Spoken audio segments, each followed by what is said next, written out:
have a set time.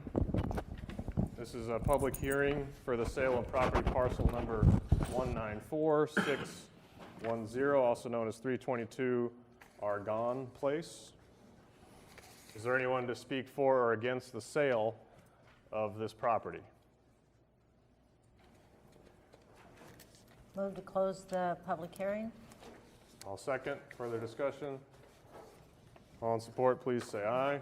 Aye. Opposed, say nay. Passes 4-0. We are now on to the sale of this property. Is there anyone in the audience who would like to bid on this property? Please approach the microphone and give us your name and address. Up here.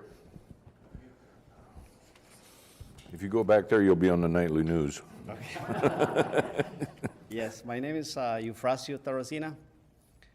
I live at 3700 Grandview Avenue, which is adjacent to that lot. And so I like to put a bid on it. And what is your bid? $100. $100. The minimum bid is $37. Okay. We'll give you a chance to, To reconsider, okay. Reconsider. It's like $40 then. okay, $40 even. All right. Is there anyone else who would like to bid? Going once, going twice. Mr. Chairman, hearing no other bids, I move the property be sold to, and I did not catch your name. Okay. It's kind of difficult. Maybe I can spell it for you. It's EUFRACIO. Eufrasio. I go by Franco. It's kind of. Got that? I would second that motion. Discussion? All in favor say aye. Aye. Opposed say nay. Passes 4-0. Congratulations, you have bought a piece of property. Please see Heather standing back there who will help you out. Thank you. Next item is approval of a resolution for tax suspension for initials VM. Is there a motion? Move it. All second. Is there discussion? All in favor, please say aye. Aye. Opposed, say nay. Passes 4-0. Item C is approval of a resolution for tax suspension for initials PK. Is there a motion? Move it. Second. Discussion? All in favor, please say aye. Aye. Opposed, say nay. Passes 4-0. Item 8, Human Resources at Gilliland. Item A is approval of memorandum of personnel transactions. Any questions for Ed? Move it. Second. Discussion? All in favor say aye. Aye. Opposed say nay. Passes 4-0. You want to pass that around? We will now authorize the chairman to sign authorization to initiate the hiring process. Move it. All second. Is there a discussion? All in favor, please say aye. Aye. Opposed, say nay. Passes 4-0. Next is something that may have been handled a little sooner, but we're getting around to it now to approve the request to deauthorize a position, and that is the Building Services Superintendent position to authorize the Building Services Director position in the same person. So is there a motion to do so? Move it.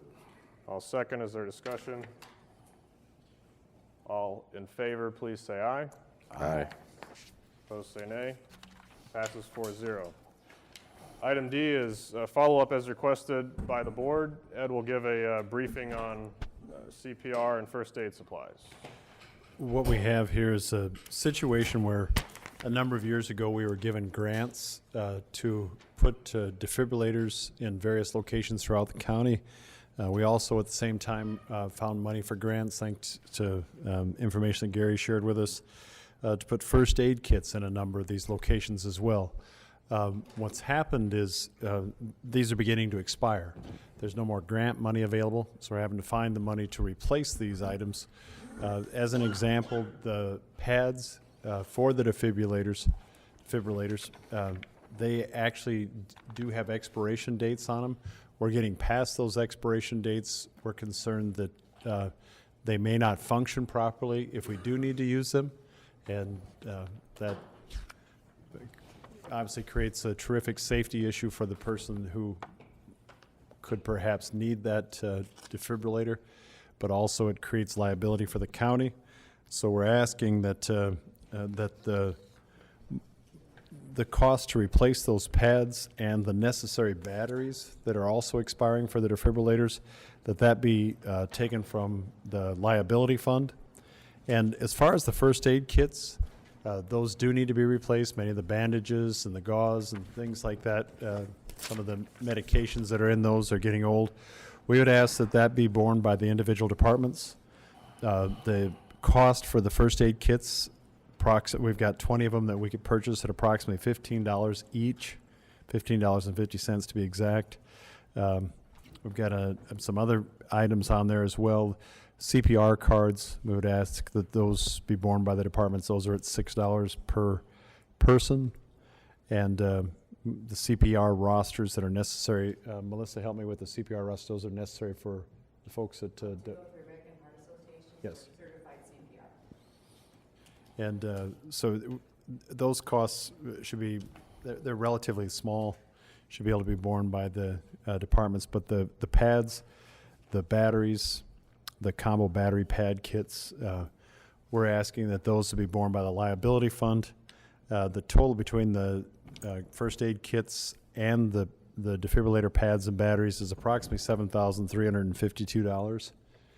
So it's a fairly sizable expense, but again, fairly minor as far as the first aid kits, fairly small. And you're going to take $580 off that? That goes to the departments. Yes, yes. I would move it. Second.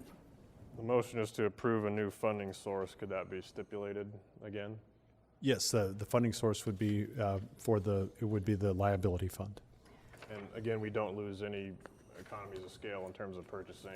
It will all be billed separately. And Be purchased through us, and we would then assess the departments. And I realize the cost is small for the department heads, but is there any reason the liability fund wasn't used to fund all of it? My thought process was that the first aid kits are really not necessarily a liability, and certainly the defibrillators and the defibrillator pads and batteries are. I mean, that's certainly your call as to whether they would come through the liability fund, not mine.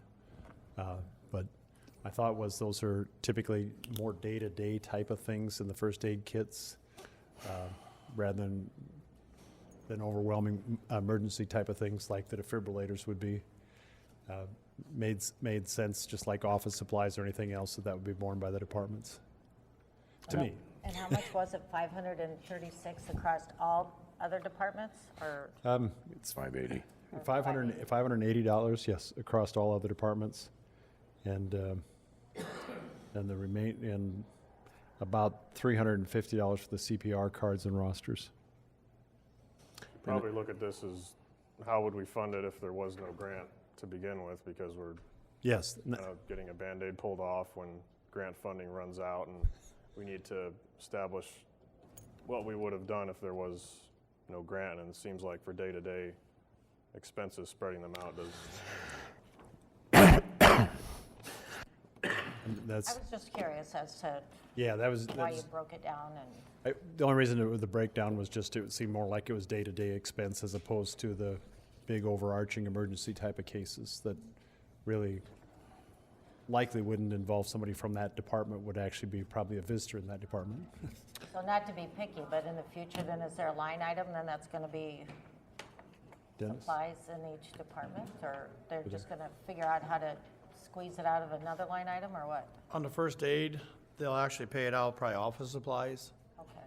because That- my belief that's is not- there anybody running their department within $15, so they can take it out of there Okay. and save on the liability a little bit. My experience with first aid kits is if they don't know the source, they tend to take a handful of Band-Aids rather than just one. Yes. Yeah. There are some companies out there that do make very good money restocking those Z. first aid kits. Yes, that could be one of them. Seen it. Any other questions? All in favor of the motion, please say aye. Aye. Opposed, say nay. Passes 4-0. Next is information item on the Siouxland dive team. Well, at this point, with the Siouxland dive team, I have been unable to get any of the carriers to admit that they've ever authorized coverage for the Siouxland dive team. So it looks to me like we're self-funded.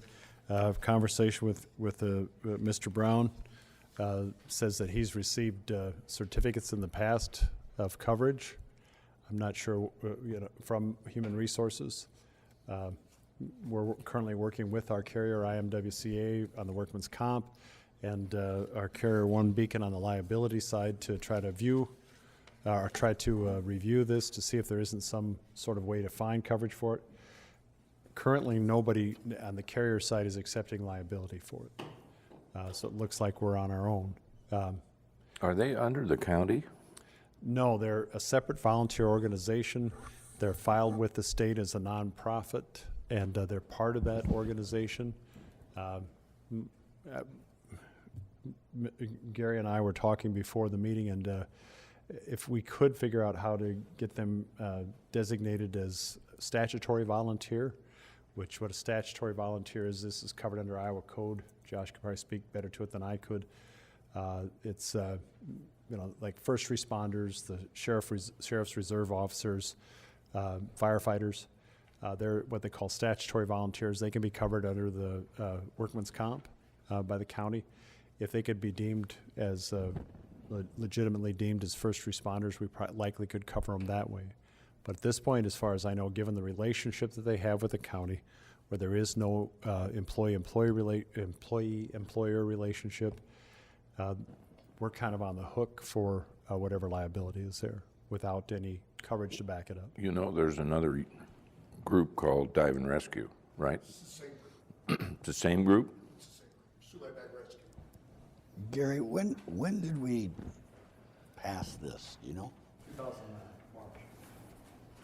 And it was specifically to give them workman's compensation? Yes, sir.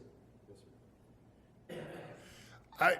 I've been under the assumption all along that Siouxland Dive Rescue, which is the group that we use in Woodbury County, was able to recover workman's comp coverage from Woodbury County. We have, in fact, had claims in the past. It's been a long time. And over my 34 years, when the dive team wanted to use like the Hyper Center, North High School's pool, Riverside pool for training, I would obtain a certificate of insurance from HR for the team and provide it to them so they could give it to whatever pool they were using.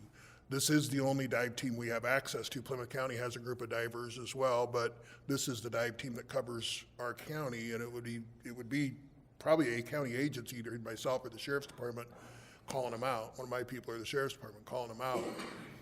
There's only, in my department, I'm the only scuba diver, and you can't dive alone. It's illegal to, the last thing you want to do is put one guy in the water scuba diving, because that's more liability than doing nothing, quite honestly. And for a long time, we had them rostered as volunteers with my department.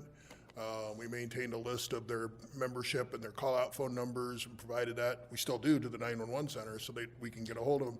We, the county, have provided them communications devices, both radios and pagers. They're on our paging system, carrying our pagers to be able to contact them to come out. So we got a grant, and we provided all new pagers to them probably 8 or 9 years ago. So, and they're paged through the Woodbury County Communications Center. Ed, will we have any more clarity on this when IWCA gets back to us on? We could. I can't guarantee we'll have a lot more clarity. A couple of things that Gary said that raised questions for me is how long ago it was that they did get the certificates of coverage. There was a time when Woodbury County completely self-funded their workman's comp liability, and that would have been 2000 and prior, I believe, give or take. It's been a while since we've gotten a certificate of insurance. I couldn't tell you for sure. So if that was the case, we were completely self-funded, so we ran everything. I mean, we had no stop loss or no split risk of any kind. I do believe the city of Sioux City is carrying them on their work comp for dive rescue operations within the city limits. And I did talk to the city, so what he's saying is true. The city does cover them, but only for the work comp piece for when they're actually working, not for any of their training or anything. And they do carry a very large extremely large deductible on their work comp insurance. So it's essentially because they carry that large deductible. I apologize, I don't remember off the top of my head, several $100,000 that they carry, that they're able to put them on. Otherwise, they run into the same issue we do, that there is no employer-employee relationship. But again, Gary was saying that they could be considered first responders. If legally they can be considered first responders and we could classify them that way, we could go at the angle as a statutory reserve. I know it gets a little bit convoluted, and I'm mixing a lot of new terms in there, so I If they're not apologize. statutory, and we find that out definitively, then having some sort of coverage, even if it's a high deductible, that would be more advantageous than thinking they're covered and they're actually not. Is that right? It would. I mean, any kind of coverage would be better than nothing. And one of the things that we could do is and this is something to talk about in the future for all reserves, is IMWCA has a special kind of coverage that if that person has health insurance, they'll pay around whatever kind of health insurance that person has, up to $25,000 for any sort of injury that would happen while they're working with Woodbury County. And that would cover any volunteer. That's $10 a volunteer, and that's an annual premium. How do they, if we try and get it covered through insurance, you have to come up with a wage Well, to determine the premium. and that's true in most cases. If you remember with the reservists over at the sheriff's office, they only earn $1 a year, and that $1 a year classifies them in such a manner that we're able to cover them as though they were employed. And the benefit that we pay is based on the wages of their actual occupation, whatever that is. So when you're talking about the lost time wage, it's and I hope I'm not out of school by saying this. There's one. I'll leave the name out. There's one gentleman that's an extremely skilled professional that might work at Mercy, with his occupation, if he were to be injured, we would be on the hook. And luckily, it's IMWCA, not the county. Would be on the hook for his wages at his profession. So he's a very highly skilled gentleman, and we would pay based on his occupation. If someone were a welder, we would pay on a welder's wage. If someone were a cook, we would pay on a cook's wage. Just add that we also use this team for evidence recovery of stolen vehicles. They've been involved in homicide investigations, looking for weapons.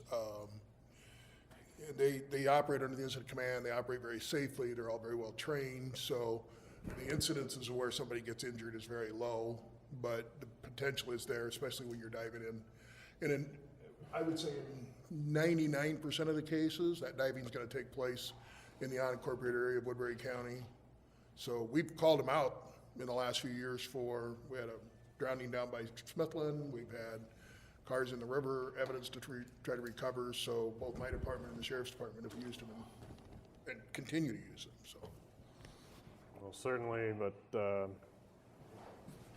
risk would be higher during training, potentially, and the city doesn't cover training. They don't cover training, and the training, to me, would be the lowest risk. Okay. It sounds like it should be risky, but they train in the pool at North High, so that should be a pretty safe environment, as opposed to Missouri River. I would lots rather take my chances in the pool at North High. With the sharks? Are there sharks? That's the swim team. Okay. Okay. I was gonna say. Good one, Supervisor Munson. Yes. I was with you. I was lost. Well, it seems like the board Ed, probably appreciate you getting back on the board agenda when you hear back from IWCA on repercussions, because this probably doesn't affect just us. Is that right? That would be correct. Okay. Thank you. Thank you. Next item, Siouxland District Health, Mr. Green. This is authorization to sign change order 1, alternate to Siouxland District Health remodel with Sioux Contractors. All right, thank you. Kevin Green, Director at Siouxland District Health. What's included in the packet is a copy of the change order. Effectively, what this reflects is, as you do any remodeling in an older facility, one thing we discovered was our planned attempt for 2 new restrooms with a sanitary sewer line. We needed to do an alternate route, which resulted in a $4,100 increase. And then with the front windows, we determined that we were going to be 3 panels. If we reduce that to 2, it would remain maintain the structural ability of it. It wouldn't effectively change the scope of the project, and that came back as a deduct of $3310. And so the total add is $800 for these changes. And I'm just here to request approval from the Board of Supervisors for this change order. And then just as an FYI, since this is a cooperative project, I'll be taking this to my Board of Health tomorrow for approval. So I'm just requesting approval and signature by the chair. Move to authorize Vice Chair to sign the change order. Second. Discussion? All in favor, say aye. Aye. Opposed, say nay. Passes 4-0. Thank you. Okay, you bet.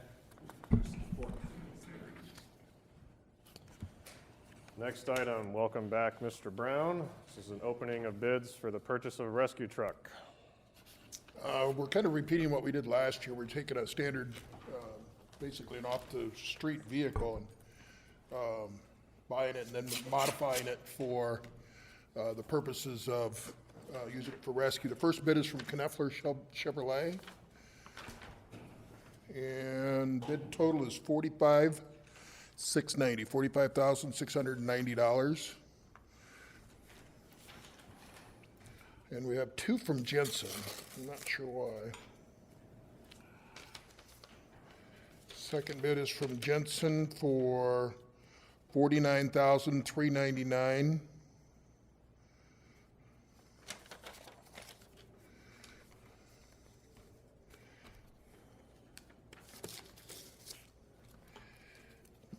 Third one is from Jensen, $44,398. $44,398. The last one is from Max Chevrolet.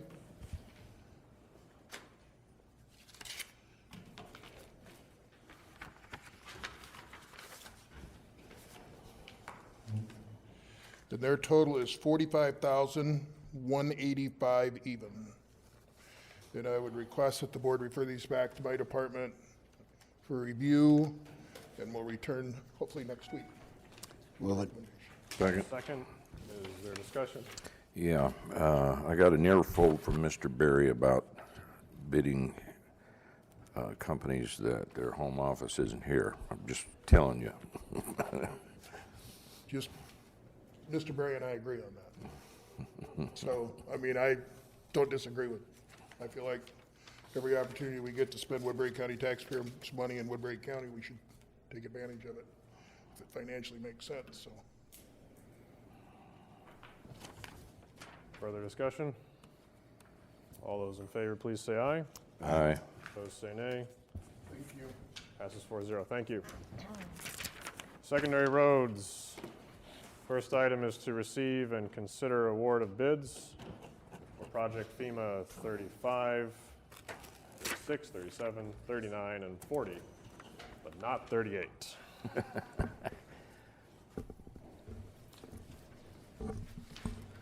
think we have bid tabs going around, so.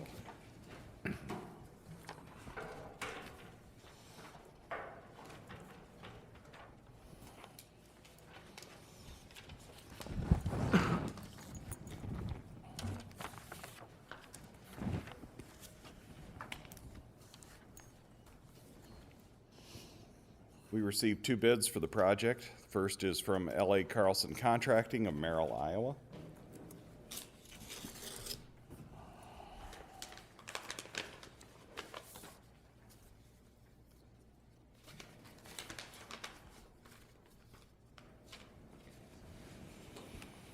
Bid bond was included.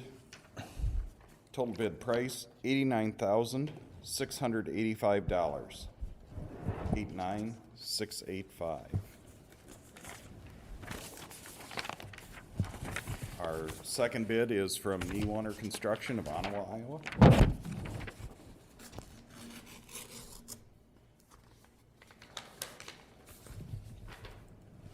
Also included proper bid bond. Total bid price, $137,300. 137,300. That concludes the bids. You want to look at them? Yes, we do. Move to send them back with the engineer to come back with a recommendation. Second. Discussion? All in favor, say aye. Aye. Opposed, say nay. Passes 4-0. Next item, receive and consider award of quotations for a new tracked hydraulic excavator.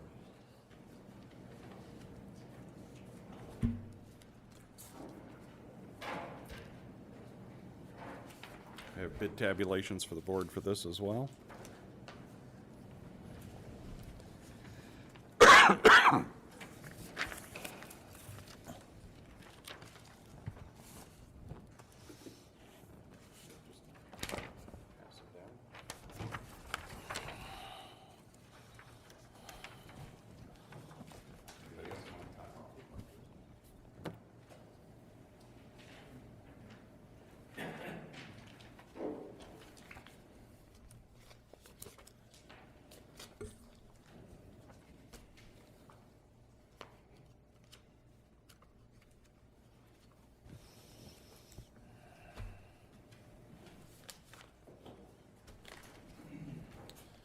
Our first bid is from Mid-Country Machinery Incorporated of Sergeant Bluff, Iowa.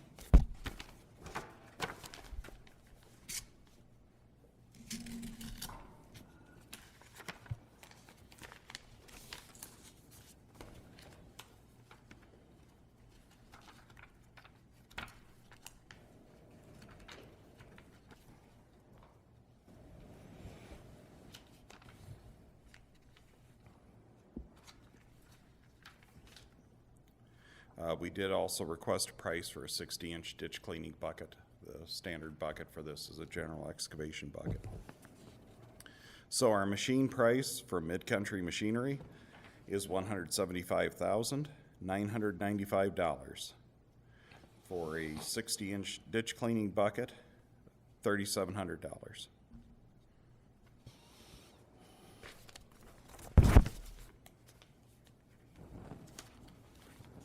Our next is from Ziegler Caterpillar.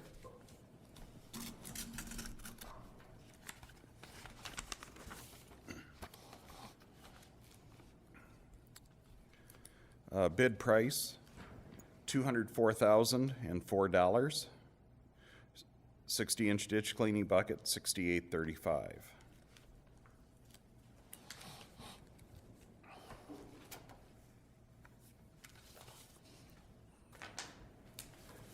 Our next bid is from Sheehan Max Sales and Equipment of Sioux Falls, South Dakota.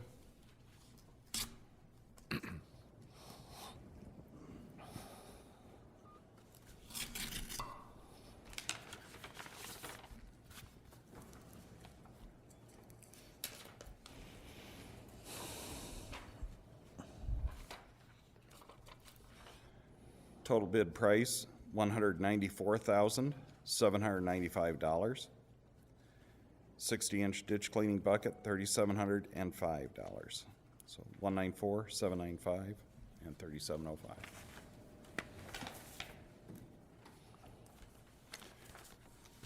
Our next bid's from Murphy Tractor and Equipment Company.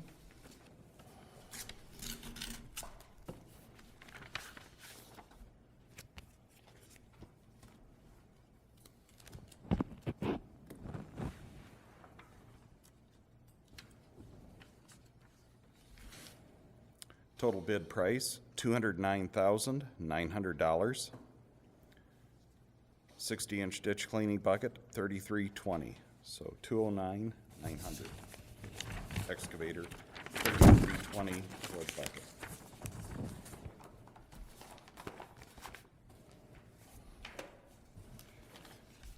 Next bid is from Road Machinery and Supplies Company, Sioux City.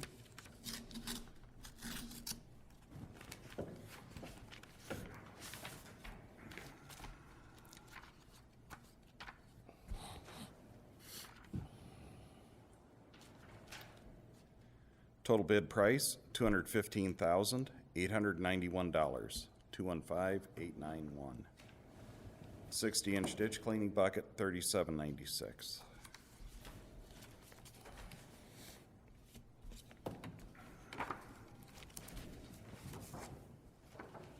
And our final bid is from Writers of Sioux City.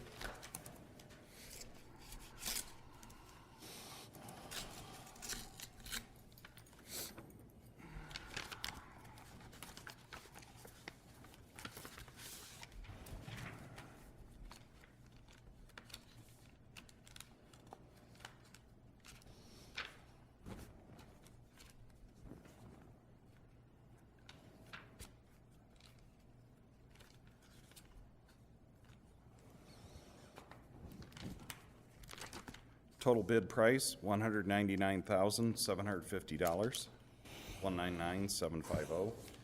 60-inch ditch cleaning bucket, $34.50, 3450. Your Like- toys are expensive. Yes, they are. But we get a lot of good use out of these. We keep these machines typically for 15-plus years.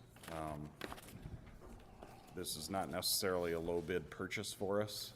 We'll want to do some demonstrations of these machines with the dealers. It'll probably take us 2 to 3 weeks to get back with a recommendation for award. Mr. Not Chairman, just I like move buying a car, is it? Well, it depends on if you're buying a car low bid or if you're buying a car you like that you think has the features you need. So while these have mostly the same horsepower rating, general specifications, there are subtle differences through it. We're also trying to assure that as we buy excavators going forward, that our quick coupling attachments all work from excavator to excavator so that we can share tools between the districts. So we really don't need to have 3 brush trimmers. One should do, and rotate it among the districts. Same with some of the other objects. We did find out there were some issues with one of our tools that works on our wheeled excavator, because these track excavators are built a little more robustly in the stick and the connection areas. We may not be able to swap between that 4th machine, but that's something that we need to follow up with some of the dealers. Was there a motion? Move it be referred to the engineer for recommendation. Second? Discussion? All in favor, please say aye. Aye. Aye. Opposed, say nay. Passes 4-0. We are now in consideration and approval of a contract and the bond.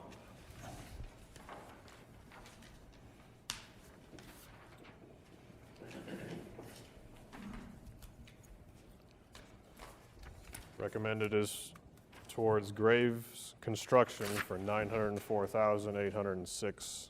That's correct. I'm just trying to find it here for the board signature, so if my backup was different than the actual ones for signature, yes.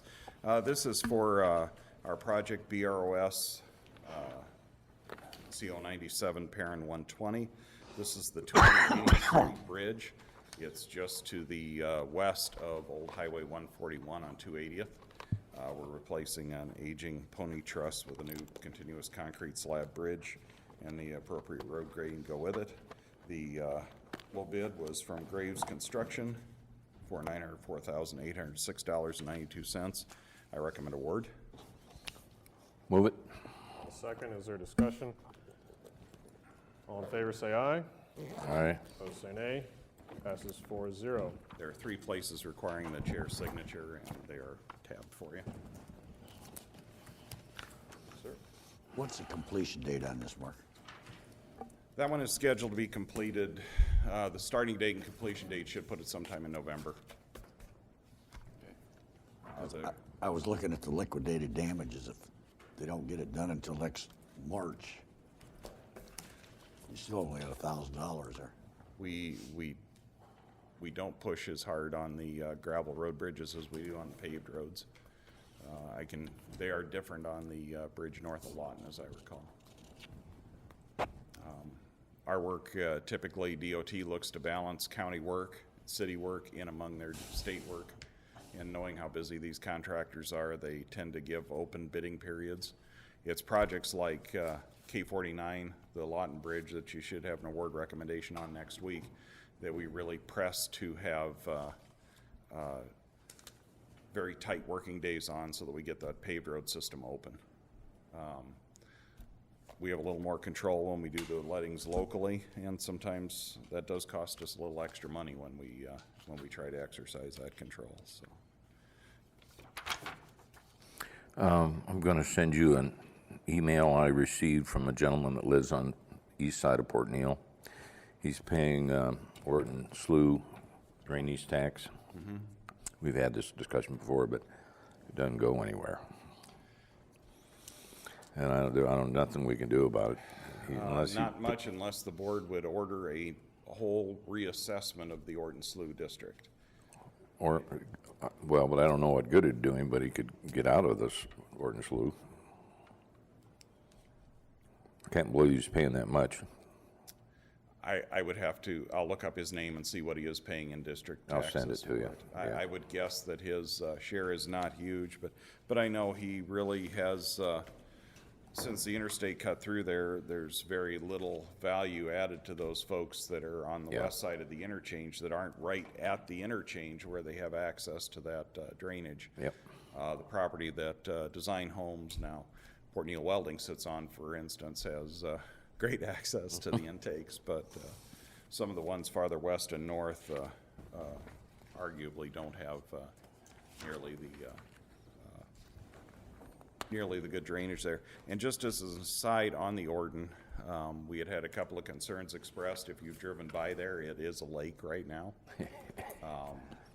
We've had reports of up to 9 inches of rain in that area in the last 2 weeks. One of the property owners requested that we go down and check on the work that was done last year. The pipe is working at its maximum capacity. It's just that that's a tremendous amount of water to get rid of. So, Salix interchange loaded with water. yes, and I'm not sure if they've I'm not sure if they've started pumping yet. Yes, they have. They have, okay. I haven't been down to see whether there was anything coming out the outlet. When I was there last, they hadn't started yet, so. Yeah, we're getting hit all over the county. A number of our laterals that we share with the farmers drainage ditch have had some collapses of the road embankment. We've been fighting this since 2008. No elevation control on that contractor's work, and he undercut some of our road embankments severely. We've spent literally tens of thousands of dollars repairing some of those areas, and this year we have more to repair. It's the same taxpayers paying regardless of whether they're paying the Orton to repair, or whether they're paying the farmers to repair it or us to repair it. So this isn't something where we can go out and recover anything. We just have to grit our teeth and get things fixed, which hopefully the water will go down. We'll be able to get some of that done this summer. And we won't have an Orton Lake. We got one now. We got one now, and it is, I mean, we're seeing all the laterals are running full right now. The ditches have to come down so the laterals can drain, so it takes time when we've seen this much rain, and we were pretty well charged in the groundwater area before this hit, so it's gonna take some time. Thank you. Next action item is approval of a resolution fixing date for a meeting on the proposition to authorize a loan agreement and the issuance of notes to evidence the obligations of the county thereunder. Is there anyone who would like to speak to this item or make a motion?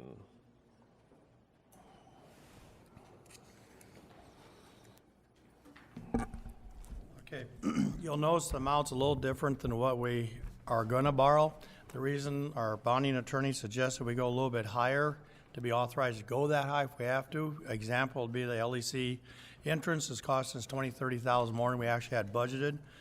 But before we borrow the money, which will be another week or two, we'll actually reassess where we're at with all of our different projects, see if Kenny's got any new estimates or higher or lower, where we can adjust that either way. But this gives about a $123,000 leeway, which we may need because, like I say, some of the projects are coming higher, some are coming in lower, and some may not get done. So we're just waiting to reevaluate for another week or two, then we'll get the money.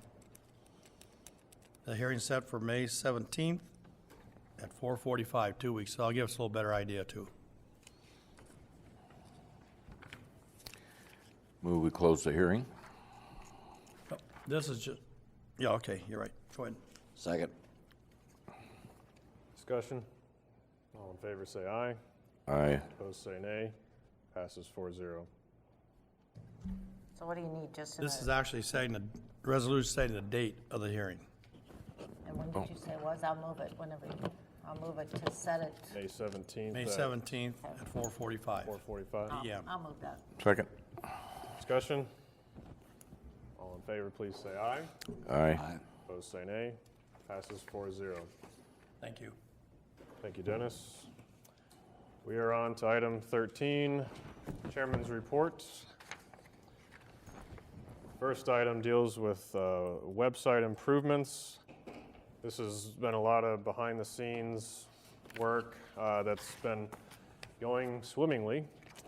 The framework is there on the county website to be filled out as we go forward in ways to give citizens a easily accessible and transparent portal to county committee minutes, agendas, authorizing documents. I know the auditor is working very hard on compiling, authorizing documents for different entities and contracts, and those are also be reflected under easily accessible contracts and a tab labeled contracts, as well as policies that we're working on with the Policy Review Committee, and Ed's work on the handbook will be reflected on its own section. We've removed some frequently asked questions sections of the website, which were mostly giving incorrect answers. So little things like that that users will certainly appreciate if they have never been to a county board meeting or they want to get an item on the agenda. I think now we have the updated agenda request form on the agenda. Is that right, Karen? So that's going very well. I just, again, want to thank John Malloy and his shared department with the city. Bob Steen especially been working closely with him on website improvements.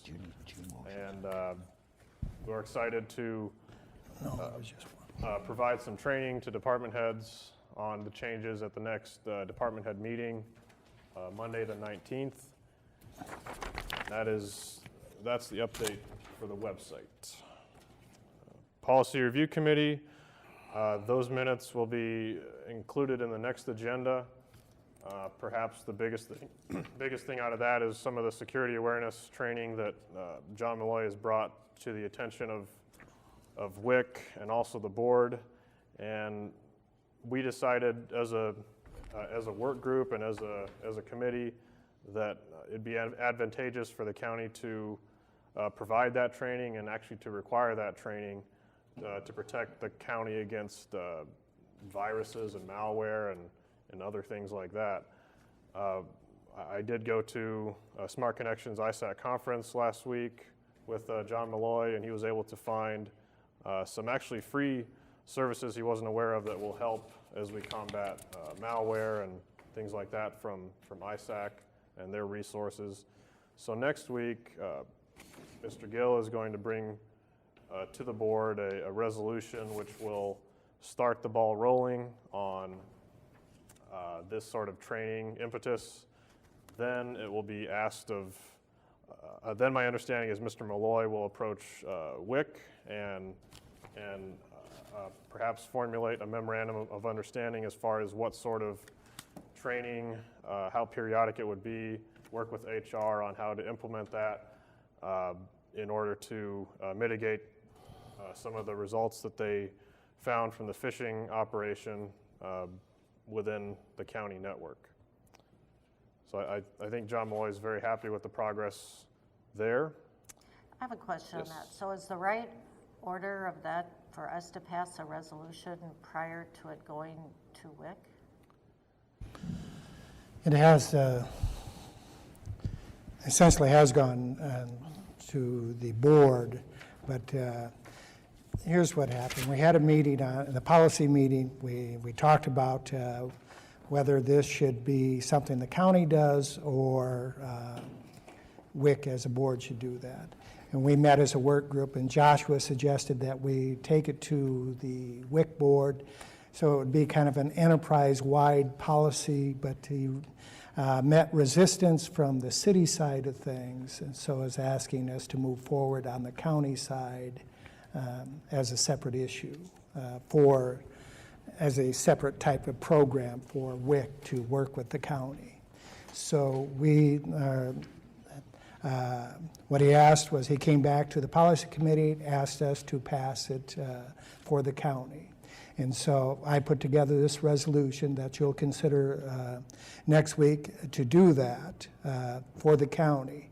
But also the issue is once you approve that and direct, you will be directing essentially WIC to go ahead and do that program, and the Human Resources Department to meet with them to set up sort of the rules sort of thing as far as dealing with personnel, as far as training and any sort of discipline that would come as a result of repeated exposures to the network.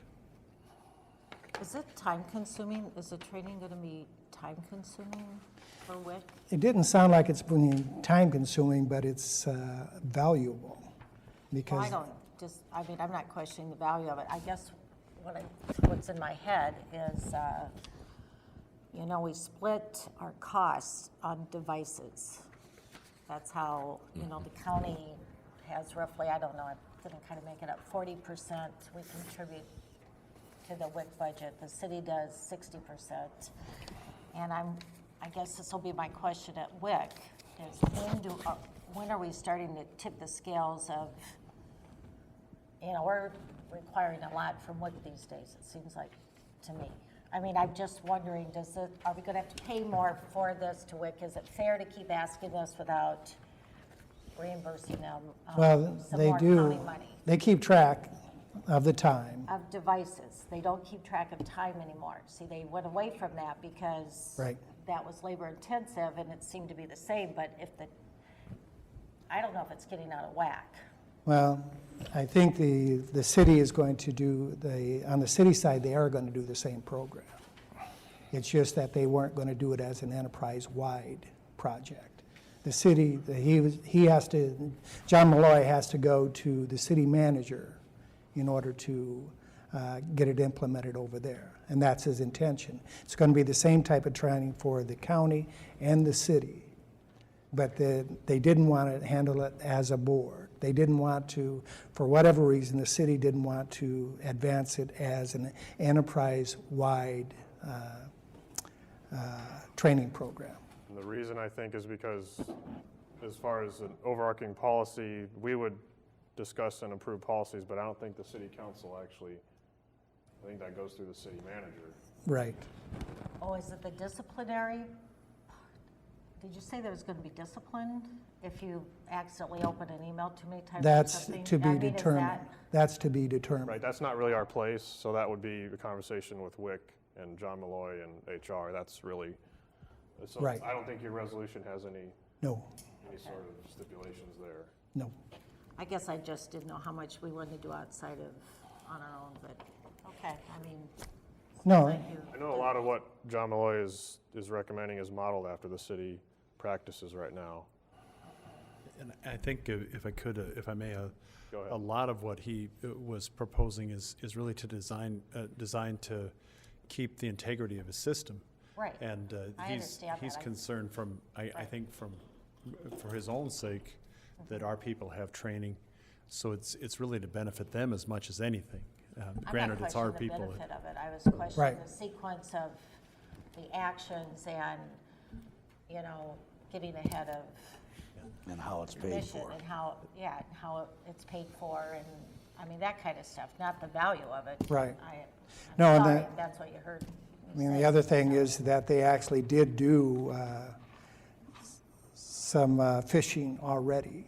Yes, And- I know, yes, and he reports that out. See, we discuss this every Right. month at WIC, so usually we hear it there, then it funnels back Right.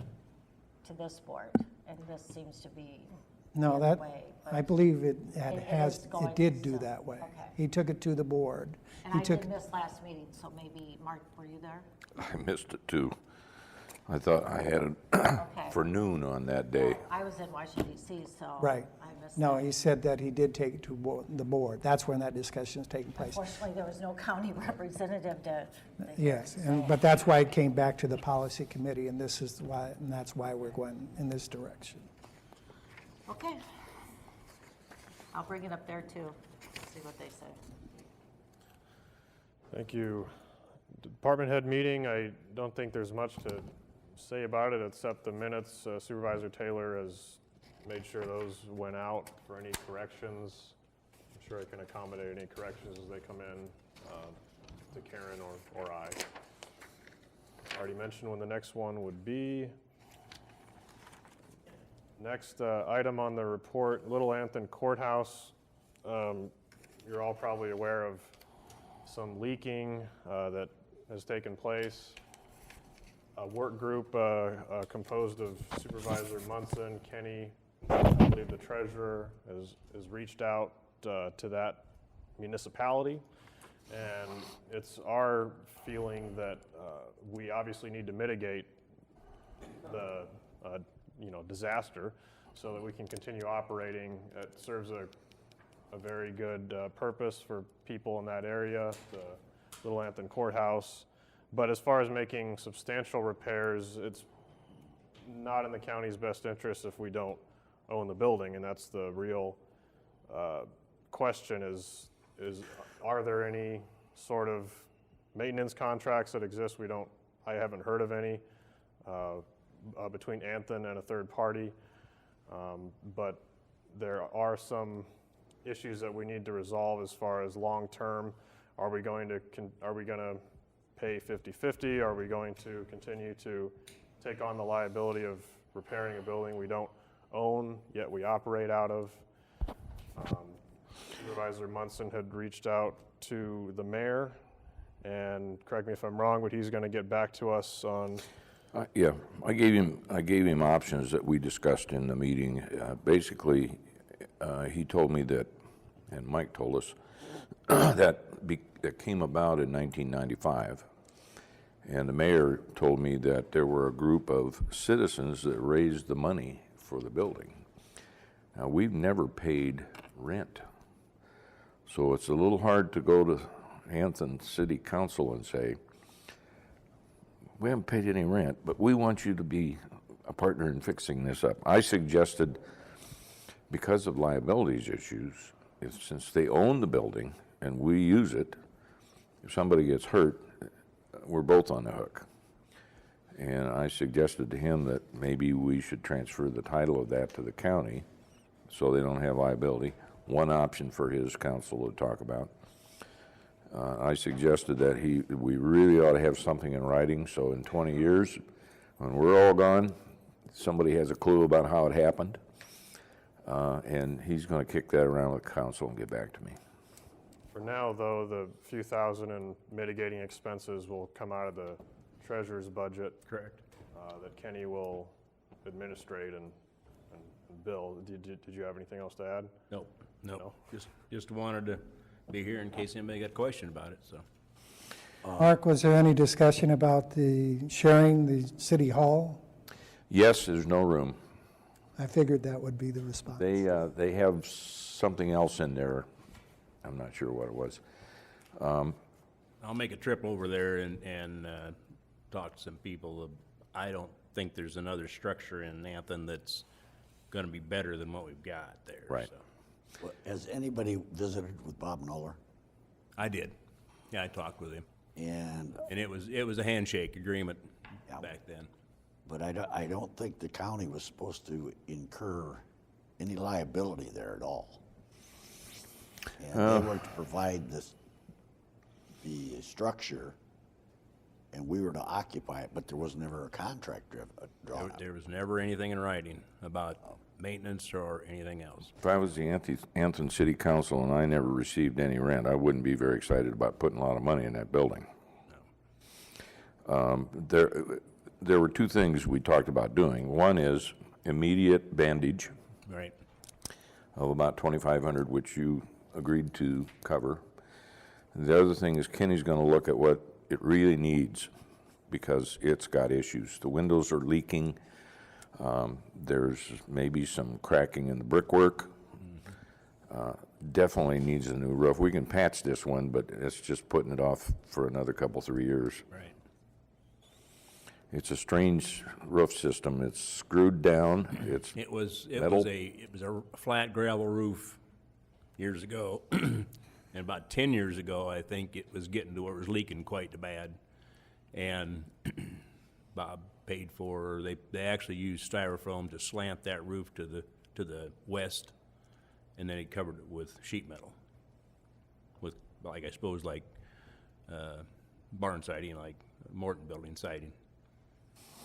And I'm sure that over the years, you know, those things won't, No. mine leaks. Mine was built in '90s, so. Mr. Whitman, handshake agreements probably aren't the norm in your business. Do you have any recommendations for the county? Well, and I was part of the meeting as well, and that was one of my comments, that going forward, it would probably be in everyone's best interest to have some sort of a written agreement in place. And if we're gonna maintain it and occupy the building and there's not any other city functions going on there, it probably makes more sense for the county to own it in the long term, but that's part of the discussions that the city council needs to have over there and that Mark's had with the mayor. Mark, do you know when they'd have that discussion? Next council meeting, and he didn't say when that was. How long has it been leaking? I guess I didn't know anything about it till. Probably may have started last fall, but then, you know, depending on the direction of the rain and the intensity of the rain is how much it leaks. Kind of like my basement, you know, how much rains and it's going to leak more. I just didn't know if it came with all the recent. I went over last Friday and felt the roof, or the inside ceiling, and there's no danger of anything coming down. The sheetrock is still solid. It is discolored, of course, but I can go over there and on a weekend and take my paint can and my roller and fix that up. So Well, we're going to make sure it gets fixed because it serves a very important purpose. yeah, I agree. The natives would be here if it closes. They have been before. Yeah, and that's why I go back to the original agreement. And I just thought the city was supposed to maintain the structure. As far as I know, They did it for the convenience of having the courthouse there. in discussions with Bob, he didn't say anything about any kind of agreement as far as the maintenance and repair of anything. Okay. Of course, he didn't say that we were going to repair it either, but. I'll give him a call and see what's. Yeah. And I'll follow up with Kenny and make sure that cost estimate gets on the agenda. He said it was pretty darn accurate, so. Basically, they're just gonna spray the roof. It's a roof coating is what it is, and it lasts for a few years, and it's gone. Well, it'll be there for more than a few years, so we'll find a permanent fix. Any other thoughts on that? We are on to item 14, reports on board's committee meetings. I went to Cherokee Mental Health Institute last Wednesday for the advisory group. They are maintaining a full bed count of 36 on a daily basis. They usually on a daily basis have somebody check out and within 2 hours somebody check in. Their sex offender program is up. They have 106 in-house, and I believe 8 or 9 that are not in the lockup. There is a lawsuit on how those folks get in there and stay in there that's coming up. It's a nationwide movement. Will be very interesting to see how that turns out. Friday we did a tour for Leeds 4th grade, 103 people. Great group. PJ put on the greatest performance of the year. It's just phenomenal. And Sergeant Armstrong did the sheriff, and Judge Tot played the judge, along with the court reporter. Today we met at the LEC on the jail renovation. It was the preliminary meeting, no decisions, no discussion about where it was going. It was to get all of the engineers, and there were 8 of them in the room, a look at the building, the parameters they had to work with, and what they would do. They left today and will put together some possible ways of doing that within 1.2 million. And this afternoon, I had a very depressing ride in the lift behind the courthouse up to the stained glass windows that are in not good shape. I was close enough to touch it. The window itself has lead-based paint, which is mostly gone. The windows that will turn out are all rusted. They have holes in the frame. The stained glass doesn't look real good. I don't know about stained glass. It's pretty scary what's going on up there. And the thing that really is scary is the terracotta above the windows is barely hanging. So an emergency resolution was understating it. We need to get that done in a hurry. The terracotta is coming down because the caulk above it should have been replaced years ago and has not been, so it's leaking and getting within the structure. There's one piece of that that's hanging by one little piece of stuff that's wedged in there. And for some reason, somebody put a piece of duct tape up there on it. I don't know why they would do that, but we got some issues, and that's one side. So I did ask David Gleiser today if he would start looking at possible grants for historic landmarks to see if we can find some money, because it's probably bigger than what we're talking. So that's about as depressing as it can get. I'm done. You want to have a pick-me-up? Not at this time. Not at this time. I visited Bronson's new community center and city hall. They combined 2 old buildings into one. It looks great. Mayor very happy. Roughly half of the financing came from the Rural Electric Cooperative, and they were very happy with the project. Contingency cost didn't go past 10%. So for a $360,000 project for a town that is growing, it was very nice to see. Are there any citizen concerns that have not been addressed or begging to be addressed? Are there any board concerns or comments? I have one. I have a question to start with. Did you receive this last week when I was gone, or is this new to everyone from Sioux City? I believe we all got a copy last week. Last Friday. Okay, so, That's pretty new off the press for us. I Okay. think it's been out there, but we didn't get it. that was my first question.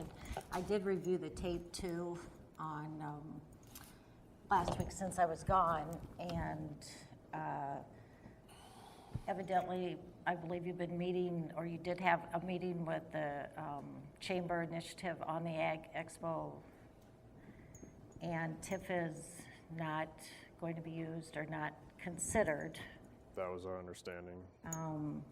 Now, I did hear, and Jeremy's not here to clarify what he said, but he said it was against state code.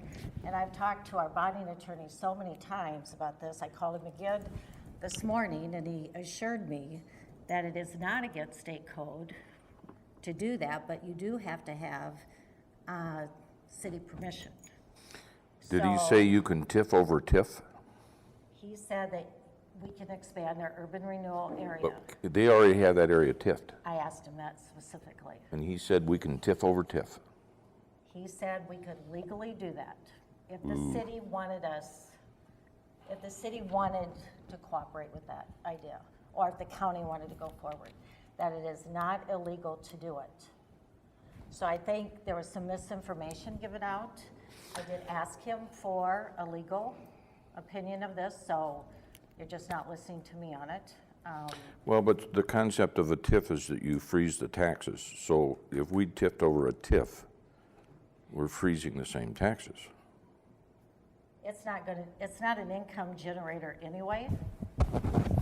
He also is going to call the city's bonding attorney to see if they're getting different information than what he's giving us. Because he keeps saying he asked me again, he said, where are you getting this information? And I said, well, when I reviewed the tape, the chairman had the information, but he didn't say where he got it, somewhere from the meeting. And he just said, okay, let me check into this and see if there is different information being handed out than what I'm giving you. He said, and he just kind of said, I've told you the same thing for 2 years. Because I call him about every 2 months because it's evidently a hot topic. There's different opinions on it. But he is our bonding attorney, and that's who we have used traditionally. And he said it can be done. I don't know exactly the specifics. That's why you hire an attorney to do that. He would have to guide us through the process if there was, any desire to do it. Now, the city may not want to do it. We may not want to do it. That's a whole different issue.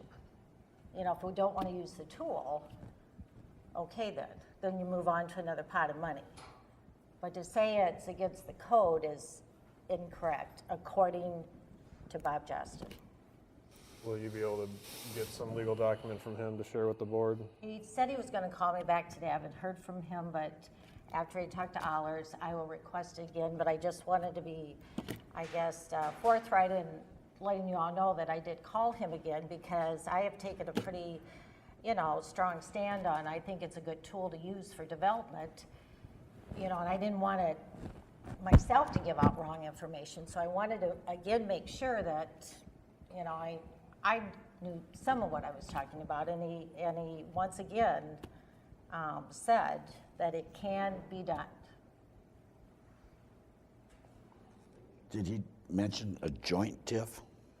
You know what? No, we never even got that far into it. I just said, is it against the code? Because that's really all that Jeremy reported out. I mean, there were no specifics given. He just said, evidently, it's against code, and it's very specific that you can't do that. I said, is it against Iowa code? I asked him a very specific question. He said, it is not against Iowa code. It's not illegal to do this. So how it exactly works out, I don't know.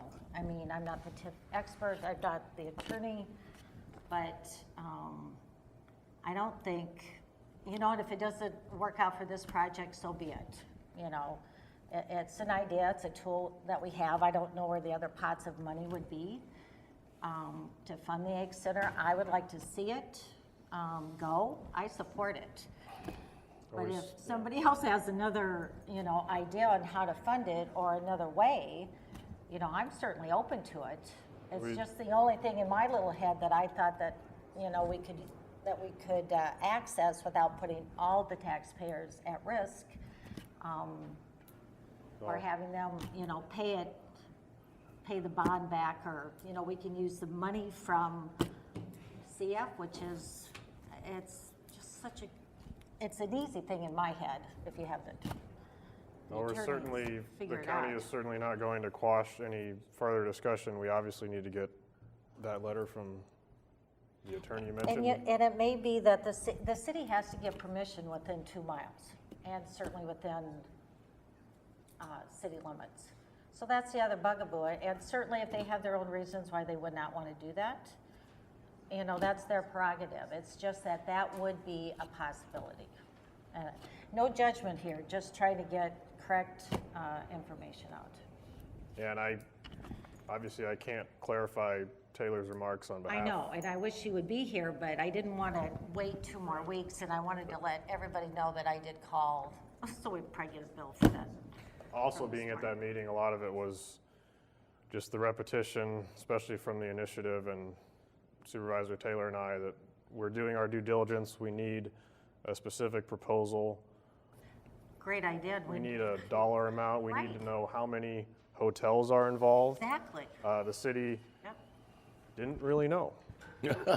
Which is kind of scary too. So that's why I don't want to go any farther, with this, but it's just a piece. And if it comes down to, it's my understanding that the State Economic Development Corporation will blame the county That is exactly what I was told by one of those members. They are going to hold the county responsible if we don't come through and support it. Even if there's a lack of cooperation, that's our tool. That we can, in the way we can do it, we are going to be looked at as the person or the entity that prevented this from going forward. Well, the communication we got from city council side was, first we received their apology that it was presented in such a blindsiding way at that moment. And secondly, they are on better terms with our communication and will be filing for an extension of that state application that was filed last year because the pot of funds has obviously concentrated after, I believe, Davenport dropped out their project. So now there's 4 in competition communities. And so they, as far as I was hearing, they are requesting an extension and are willing to work with the county and will get back to us as far as the hotels, the cost. The cost has gone Well, I feel like mostly up. time is of the essence. I just have this feeling that it's ticking at the state level. And, you know, I don't know if somebody else has another idea on how the county is going to come up with $1 or $2 million. Anything over 1.2, we have to go to a vote of the people to bond for it, so. And we need But to have I'm that open, discussion. if someone else can figure it out, I certainly, you know, if it's reasonable, would support something. Well, we need a lot more information before we even get there, because I don't know, how many hotels? Right. What's the cost? The last cost I heard was 14 million.